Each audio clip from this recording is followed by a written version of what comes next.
রাজনৈতিক অস্থিরতা আর কূটনৈতিক টানাপোড়েন ছাপিয়ে শেষ পর্যন্ত ২০২৬ বিশ্বকাপের মাঠে নামার প্রস্তুতি নিচ্ছে ইরান। এটি কেবল একটি টুর্নামেন্টে অংশ নেওয়া নয়, বরং নিজেদের সংস্কৃতি আর আত্মপরিচয় বিশ্বমঞ্চে তুলে ধরার এক লড়াই। নিউজিল্যান্ডের বিপক্ষে নিজেদের প্রথম ম্যাচের আগে ইরানের ফুটবলারদের চোখে মুখে এখন কেবলই জেতার স্বপ্ন, যেখানে মাঠের বাইরের সব বিতর্ক পেছনে ফেলে ফুটবলই হয়ে উঠেছে তাদের মূল ভাষা। বিগত কয়েক মাস ইরানের ফুটবলারদের জন্য ছিল এক কঠিন পরীক্ষা। সম্প্রতি কানাডায় অনুষ্ঠিত ফিফা কংগ্রেসে অংশ নিতে গিয়ে ইরানের ফুটবল ফেডারেশনের সভাপতি মেহদি তাজ ভিসা জটিলতায় পড়েন।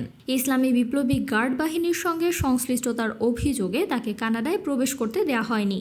এমন পরিস্থিতিতে ইরানের পক্ষ থেকে বিশ্বকাপে অংশগ্রহণের জন্য 10টি শর্ত তুলে ধরা হয়েছে। ফেডারেশন জানিয়েছে, খেলোয়াড় ও কর্মকর্তাদের নির্বিঘ্ন ভিসা প্রদান, দলের নিরাপত্তা নিশ্চিত করা এবং জাতীয় পতাকা ও সঙ্গীতের প্রতি পূর্ণ সম্মান বজায় রাখতে হবে।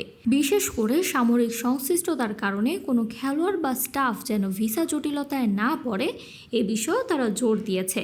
তবে ফিফা সভাপতি জিয়ানি ইনফান্তিনো নিশ্চিত করেছেন, নির্ধারিত সূচি অনুযায়ী ইরান যুক্তরাষ্ট্রই তাদের ম্যাচ খেলবে।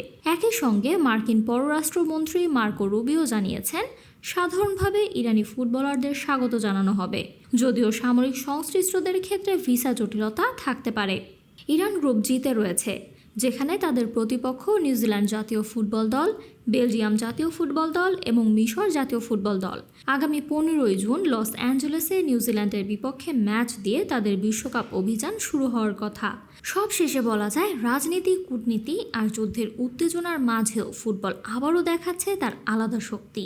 মাঠের ভেতরের লড়াইটাই যেখানে আসল পরিচয়, সেখানে ইরানের বিশ্বকাপে অংশ নেওয়ার এই ঘোষণা শুধু একটি দলের যাত্রা নয়, বরং এটি খেলাধুলার স্বাধীনতা আর প্রতিযোগিতার প্রতি অটল অবস্থানেরও প্রতীক।